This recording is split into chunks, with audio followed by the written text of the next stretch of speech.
manggagawa. PUP, phase out! Ibasura! Ibasura! PUP, phase out! Dahil magpapadala pa ng content sa mga organizer para magpaliwanag kung bakit hindi sila nag-consolidate. Para tayo natapos Isang magandang umaga sa lahat ng taga-subaybay ng ating limpilan. Ngayong araw ay araw ng mga manggagawa upang isanib ang pensa ng malawak na sektor ng bayan kasama ang sektor ng transportasyon.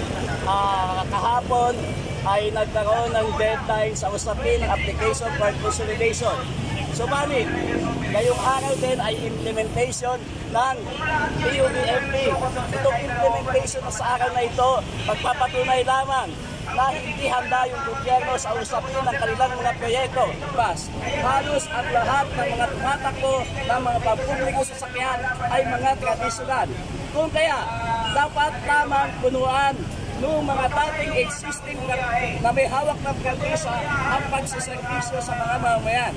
Kaya, nararapat lamang na ituloy ang biyahe upang sa ganon ang mga kababayan natin, mga manggagawa at ang iba't ibang sektor ay hindi ma-stranded sa kanilang patutunguhan.